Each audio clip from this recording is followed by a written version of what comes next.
Now available in paperback and Kindle Unlimited, Isis, Escape from Transylvania. The Goddess Next Door and John Haynes must escape a horde of vampires on the hunt in this horror-filled Isis series adventure. Get Isis, Escape from Transylvania in paperback and Kindle Unlimited today. One of my viewers asked me what advice would I give to Marvel's new editor-in-chief, C.B. Cebulski, on how to run Marvel Comics. And as the publisher of SJS Direct, I understand that there are a lot of different issues related to publishing, and studying Marvel Comics over the last 15 years, I see the areas that they need to work on if they hope to get Marvel Comics back to a place where it can be the industry leader. And one of the areas that Marvel has to work on first is leadership. Because when I look at Marvel Comics right now, it's an extremely fragmented organization.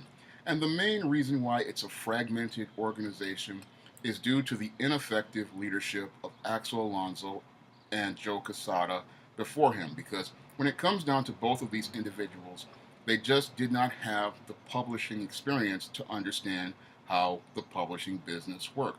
So they did not know that you have to be able to bring all of the people working for you together and get all those people on the same page as related to publishing all of the books related to the Marvel Comics brand. Because when I look at Marvel Comics right now, Marvel Comics is a very fragmented organization.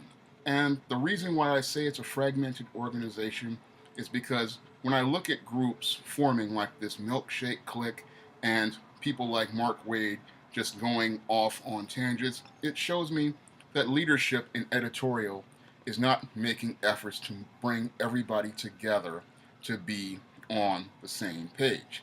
And all of that not being on the same page shows on the page of Marvel Comics right now. Because when it comes down to Marvel Comics is inconsistent in the products it produces. And the reason why it's inconsistent in the products it produces is because editorial is not taking the lead over creative, and it's not taking the lead over establishing a standard for its products. And because there is no one leader at Marvel Comics, all of the comics coming out are inconsistent in terms of quality. And the second thing I would work on at Marvel Comics is establishing a social media policy, because one of the big problems at Marvel Comics right now, in addition to the leadership, is social media. Because many of these comic creators right now, they're creating a hostile environment on social media by attacking fans and attacking potential customers who make criticisms of their comics or have different political views and different political opinions. And one of the things I would come in from day one after I establish my leadership and get everyone on the same page is I'm going to establish a hard social media policy. Because when it comes down to the people who work at Marvel Comics, whether they be freelancers, editors, administrative assistants, they need to understand that they are working for Marvel Comics and they represent the Marvel Comics brand. When a comic artist or a comic writer works on a project, they no longer work for themselves, as I see it. They work for Marvel Comics and they represent Marvel Comics when they are on social media, and their social media needs to reflect them working for this brand. Because as I see it, anyone who works for Marvel Comics should appreciate this opportunity, because Marvel Comics is supposed to be the industry leader. They're supposed to be the gold standard. And it's supposed to be an honor and a privilege to work at such a storied brand. And if someone wants to work at a storied brand, I believe that they need to change their behavior to show how much they appreciate the opportunity given to them. And when I see editors and artists and writers attacking people on social media, they show me they don't appreciate the opportunity given to them to work at such a storied brand. And the thing that I would do to deal with that is to establish a hard social media policy stating that there's certain standards for conduct when you are on social media. Because as I see it, if you are working for Marvel Comics, your passion should be for those comics And you should be so passionate about those comics that you want people to know you're working for Marvel Comics, and you want people to know what comics you're working on. Because if I were working for Marvel Comics right now and working on one of their characters, I would spend most of my time on Twitter and Facebook giving people teasers about stories, or I'd be posting up sample art, letting people know what is to come in future comics, because that's how you build anticipation for future comics, and that's how you build sales. Because when people see concept art or they see sample chapters of the story, that's what's going to get people excited to go pick up the next book. Because that's what I do on the SJS Direct imprint. I'm oftentimes, when I'm posting things on social media, I post up concept art for covers, or I'll post up a sample chapter. And the whole point of that is to get people excited to go out here and buy new books. And it has worked for me, because in 2016, when I was writing Spellbound, I posted several sample chapters of that novel, and it led to an increase in sales. Because what I did was I built up a buzz, I generated some heat, and that's what led to people getting excited about the book. In addition to that, I wound up doing promotional videos talking about different topics related to the book, and that got more people interested in buying the book. The whole point of social media is it can be a very effective advertising tool for comic creators and editors at Marvel Comics. Unfortunately, many are too busy being angry at Donald Trump or things going on in the media to think about using that social media platform as a way to go out here and market books to readers and potential new readers. Because when people see comic creators acting unprofessionally on social media, it gives people a negative perception of the comics and the people who produce comics. And that doesn't give people an incentive to go out here and buy comics. As I see it, people need to be using their social media to sell their next issue, not rant about the person who's in the White House right now. And the third thing I would be doing, in addition to establishing some leadership and establishing some sort of policy related to social media, is I'm desperately going to do a shakeup in editorial. Because as I see it right now, as it relates to Marvel Comics, there's a whole group of grossly unqualified people working in editorial right now. And these people show me how they are grossly unqualified by their behaviors on social media. Because if you have all this time to write anti-Trump rants, it shows me that you have no time to go here and work on the comics of the Marvel Comics brand.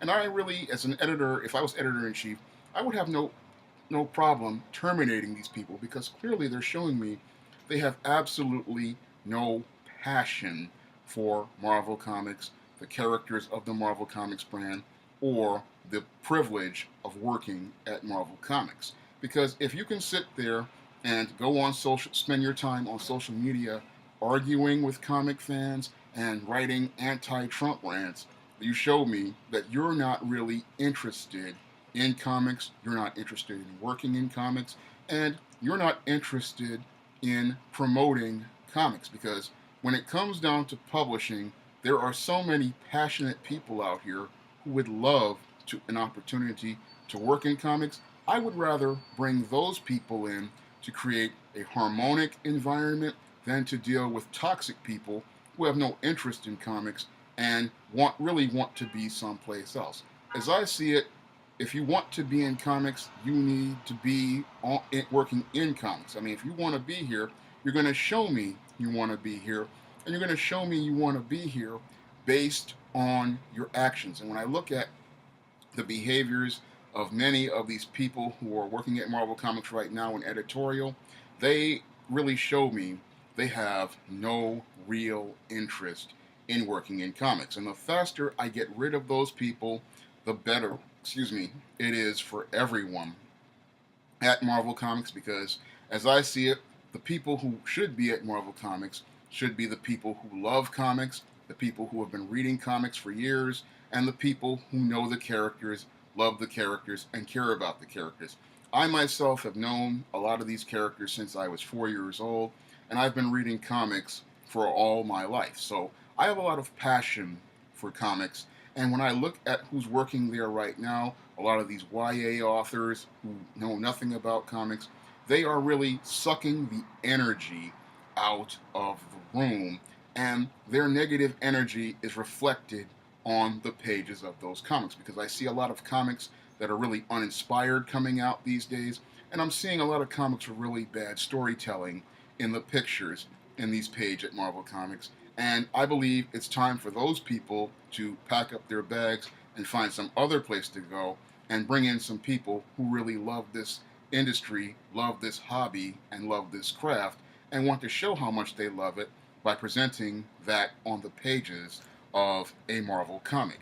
Now, when it comes down to Marvel, and after the shakeup of editorial, I really want to establish some high standards for Marvel Comics, because Marvel Comics is supposed to be the industry leader. And as Diversity in Comics has said, Marvel is the health of the industry. And if Marvel is supposed to be the health of the industry, then Marvel needs to be the gold standard as related to comics. I even go past the gold standard.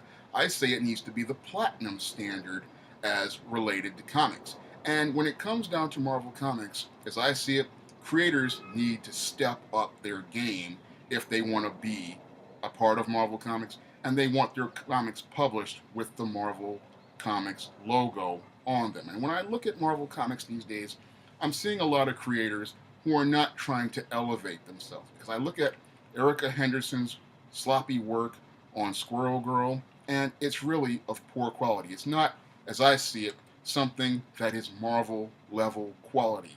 Yes, she has a nice style, but lately she has been producing work that's sloppy and uninspired. And when I look at a great artist like Chris Samney these days, he's been producing some really sloppy work as well. And I'm looking at a lot of these comics that are coming out of Marvel Comics, and they're far below the standard of what I would consider a great Marvel comic. Because after reading great Marvel comics by journeymen like Herb Trimp and great legendary artists like George Perez, John Byrne, Jim Lee, and many others, I look at the comics produced today and they're far below par. And I really want to see standards raised as related to the art, and I also want to see standards raised as related to the story. Because when I look at the works of people today like Mark Waid and Ta-Nehisi Coates, they are far below the standard of what I would consider to be a Marvel level writer. When I look at the writing that is coming out of Marvel Comics right now, a lot of the comics coming out of Marvel, they're just poorly written. There's no execution of concept as related to story. There's no solid premise, and many of these stories are padded out to drag on and on instead of being structured for a 2-issue arc, a 3-issue arc, a 4-issue arc, or a 1-issue arc. And there's no real vision for an overreaching story arc for a creator's run these days, with the exception of a couple of people at Marvel Comics. And when I look at the creative side of it, again, I want to see some consistency as related to the publications, because when I take a look at the Jim Shooter era of Marvel Comics, one of the things that stuck out to me was that there were high standards as related to the art and the writing, and there was a consistency as related to the comics. Because when I look at the books that he produced in the 1970s and the 1980s, all those books, you could buy them all together and see a big picture as related to the Marvel Universe from a panoramic perspective. But when I look at Marvel Comics these days under Axel Alonso and now C.B. Cebulski, I'm not seeing things coming together to be consistent. Instead, I'm seeing, again, a fragmented Marvel Universe, and the reason why it's fragmented is because you have all these fragmented factions at Marvel Comics. And again, we need leadership to bring all those people together to understand that their role is to produce consistent quality publications that allow readers to pick up one book and enter the entire world of the Marvel Universe and have incentive to go out here and enter the world of the Marvel Universe. And looking at the publications produced by Marvel Comics, I really see a problem as related to that. And the big problem that they have at Marvel Comics as related to their catalog is that their catalog is just too big. I look at Marvel Comics right now, and there are just so many titles that it's overwhelming for even a veteran comic fan to get into stay in this hobby, and it's even harder for a new reader to come into this hobby. And one of the things I really want to do if I were editor in chief at Marvel Comics is pare down that list, because when I look at a Marvel Comics that has over 80 publications, that's way too many books for a comic book publishing house to have on its front list. Because in publishing, you have three lists. You have a front list, which are all your A-list titles, which you are publishing regularly and are your lead titles. You have a mid list, which are second and third tier titles. And then you have a back list, which is all your trade paperbacks and your reprints. And when it comes down to Marvel Comics right now, they have a overstuffed mid list, and a lot of the books on the mid list, these are books that should have never been greenlit for publication. For example, when I take a look at Gail Simone's new Domino series, I saw a mid list book that is going to decline in sales almost rapidly, if it even gets any sales. And that shows me that someone in editorial is not really thinking about the business of publishing. Because when it comes down to this Domino series, as I see it, I was looking at the book and I'm saying, what audience is this book targeting? What direction is this book going to go in a year or two? Because when you're a publisher, you don't just greenlit titles and put them out and hope that the books generate sales. Usually, when you're a seasoned publisher, you have core audiences you're going to target with your publications, and the goal of that is to minimize the losses on those new titles. And when I look at Marvel, I don't really see anybody thinking about minimizing losses as related to new titles, because when in the publishing industry for trade books, 90% of all books fail, and most publishers want to try to minimize that risk by trying to ensure that the best books, the 10%, are strong enough to cover the costs of the 90. When I look at Marvel right now, I don't see any sort of attempt to try to build a 10% list of books like X-Men, Spider-Man, Wolverine, Incredible Hulk, Iron Man, and pushing the A-list characters so that they can get strong sales, so that when they go out here and launch a high-risk book on a mid-list, they can take the losses on it if that book does not pan out for the audience. And this is a big problem at Marvel as related to their business decisions, as related to their catalog. Again, they have way too many titles that they're launching, and they're not launching their titles with any sort of business strategy or marketing strategy. And an example of that to me is Unstoppable Wasp, which came out last year.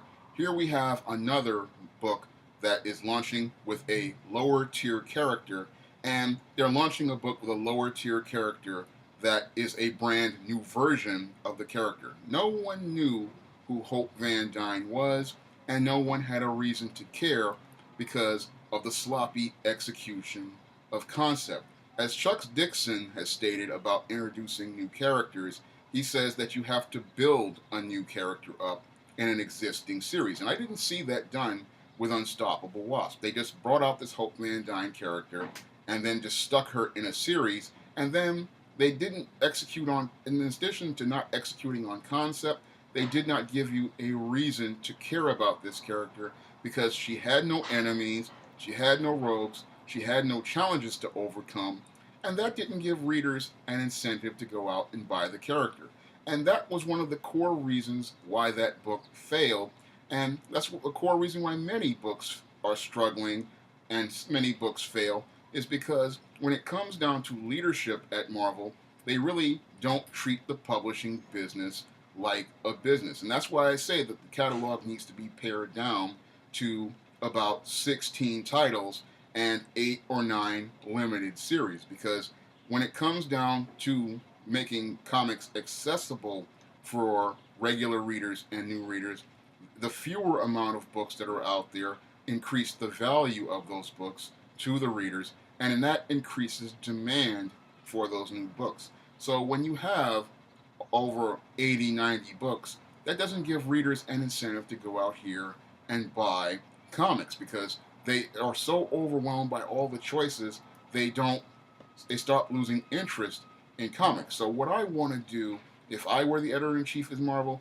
is pare down Marvel's list to about 16 regular monthly series and about 8 limited series for the year.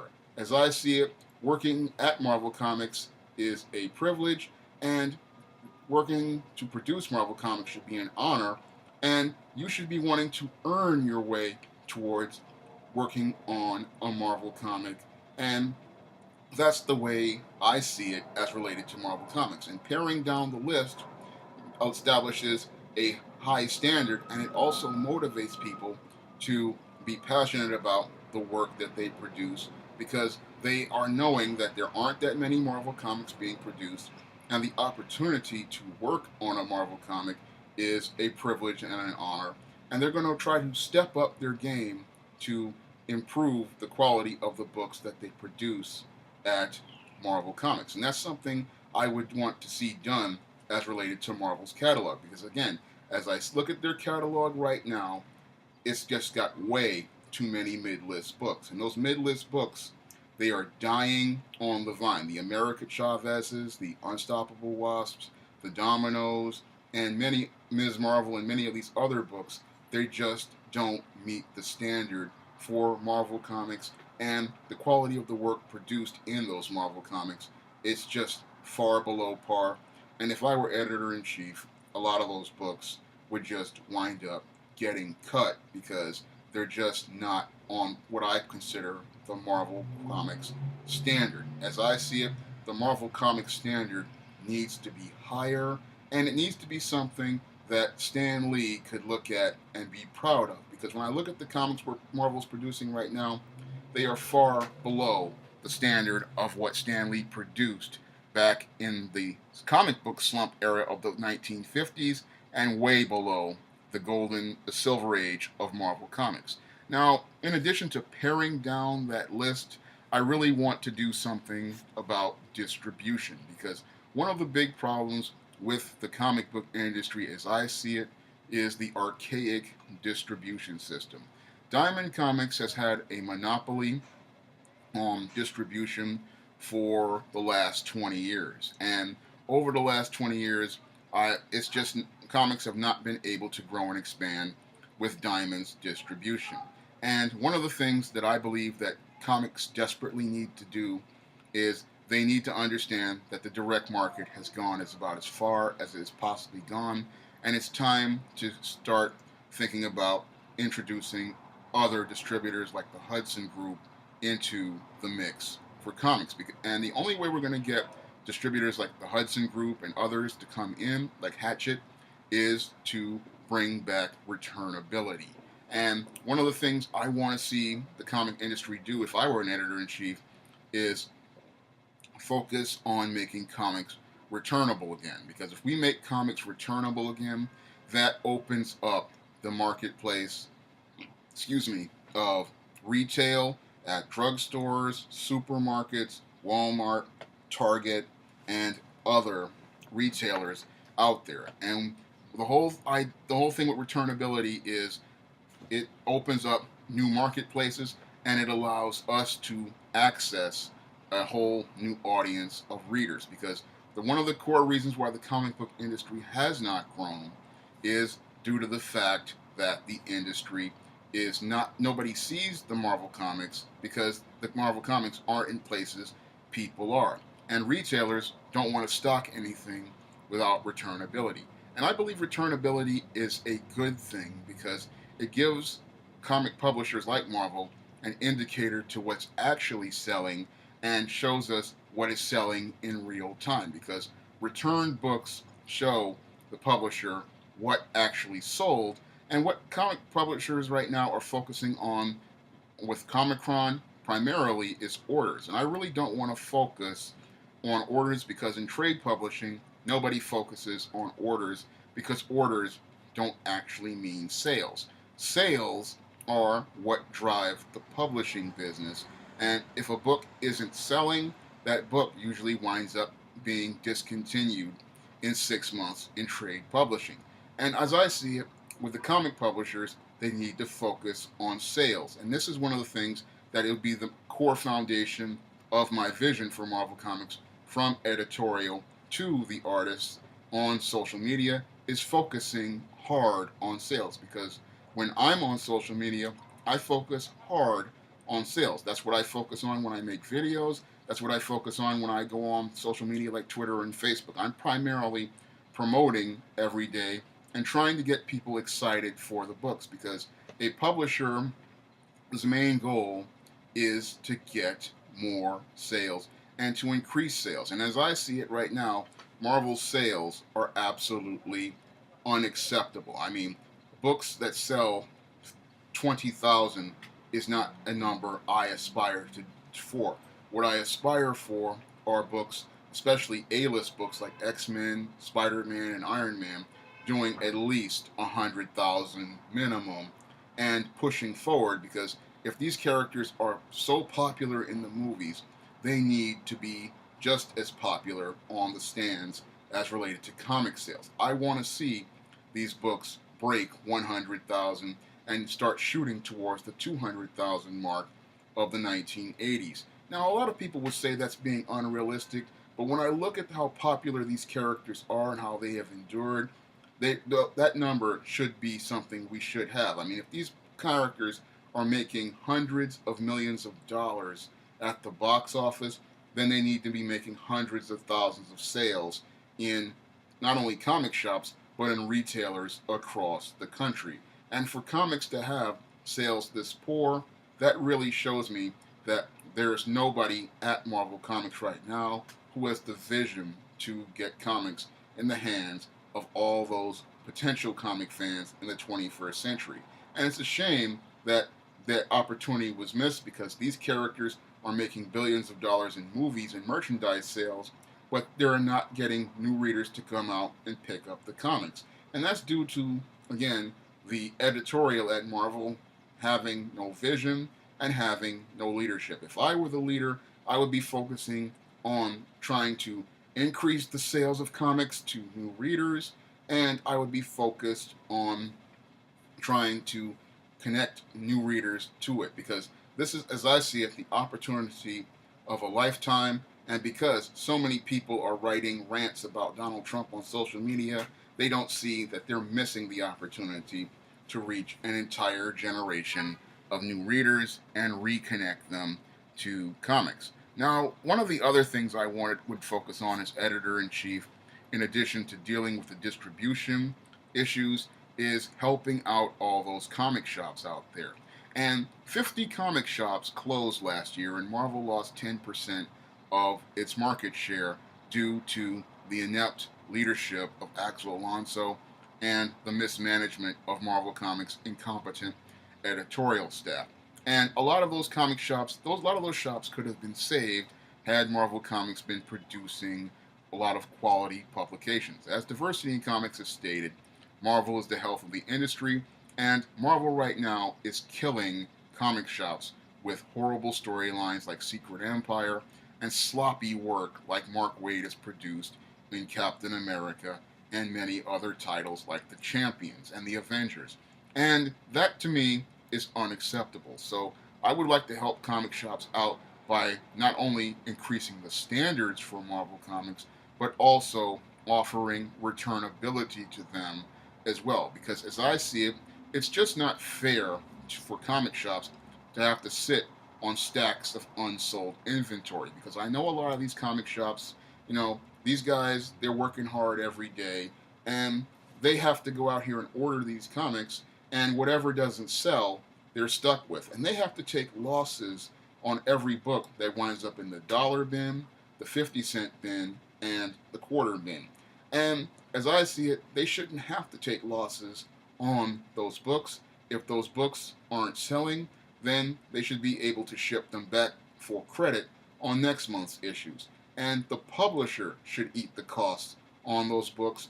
And if those books aren't selling, that gives the publisher incentive to pull the plug on those books and cancel them. And that sends a message to these creative teams out here that they can't publish any old title and then expect it to just be put on the shelf of a comic shop.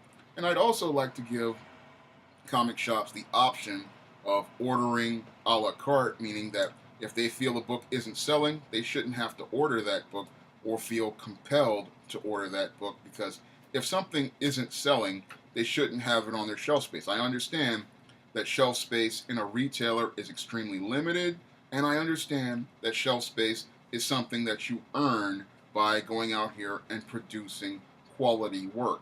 And that's something that a lot of Marvel creators have taken for granted, and that's why they're producing such sloppy books like Squirrel Girl, because they believe that they are entitled to a space on a comic shelf. And I believe that you need to earn your space on a comic shelf if you're going to work in comics. And I believe that your books need to be up to a certain standard if you want to work in comics. And I believe you need to step up your game if you hope to produce quality comics at a company like Marvel. Again, if this is the gold standard, you need to bring yourself up to the level of the gold standard. In the comic shop, if they're going to take niche titles or special titles, they need to see books that are up to the gold standard. That gives the shop owner incentive to order, and it also builds buzz in the industry, and it also builds buzz with not only veteran readers, but it builds buzz with new readers. And again, this is all about establishing standards, because as I see it right now, there aren't really any standards at Marvel Comics. And because there's no gold or platinum standard at Marvel Comics, what's happening right now is I'm seeing a lot of people producing poor quality comics and believing they have a right to do so. And I looked at a comic Yellow Flash posted on Twitter, and I just saw such poor quality that it took me back to the old black and white days of the 1980s, and all those indie publishers who just decided they just felt like they wanted to make a comic, but the comics were some of these comics are so bad, they show me they have no place in a comic shop, and they have no place anywhere with this industry. Now, another thing I really want to do with Marvel Comics, if I were running Marvel Comics, is I would love to bring in some veterans back into the industry, because as I see it, Marvel has not really done a good job helping out the veteran creators out here. When I look at guys who have really helped build this industry, like Bill Messner-Loebs, David Michelini, and many others, I believe that those are the guys who should be in editorial right now, and they should be mentoring all this young talent from these so-called YA groups who are grossly unqualified.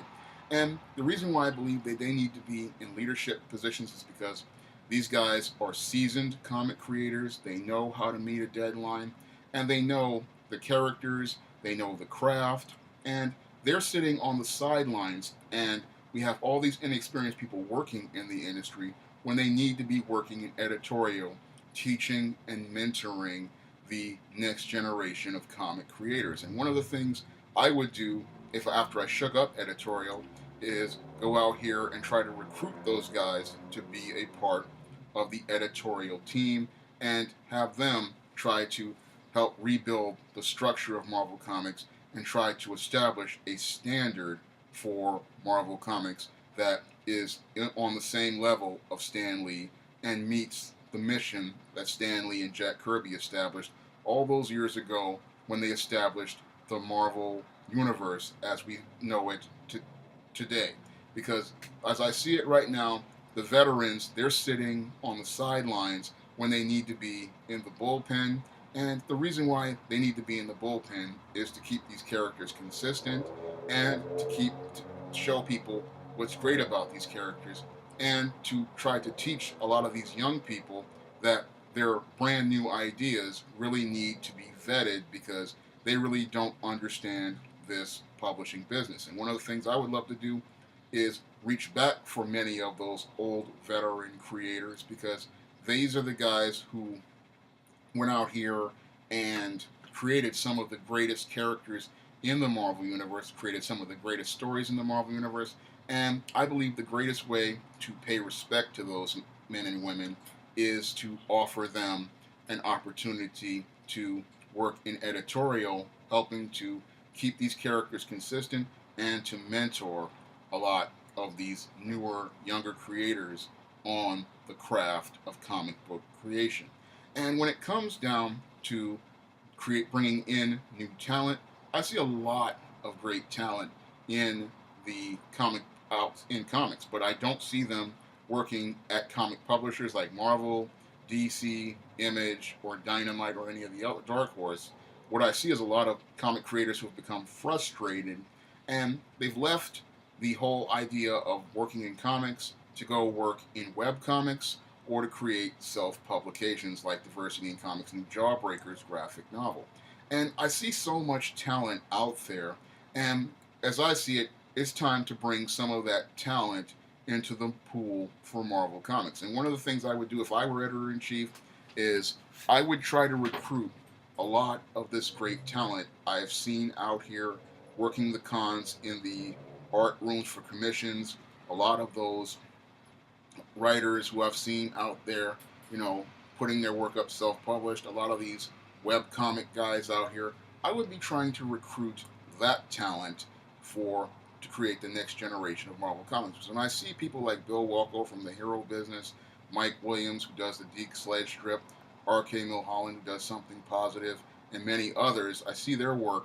I really would love to recruit that talent to work in a place like Marvel Comics because I believe that these creators they would have the passion, the heart, the enthusiasm, and their energy would create positive energy in the Marvel offices, and it would also create positive energy on the pages of Marvel Comics because these people have shown me they have great passion for comics, they care about comics, they love comics, and I would want to bring those people in. I mean, I look at Diversity in Comics Jawbreakers and I look at the panels that he has written and the artist John Millen has drawn up, and it's a rock solid story. And that's the kind of guy I would also want to bring in to work at my Marvel Comics because those are the kind of guys who love comics.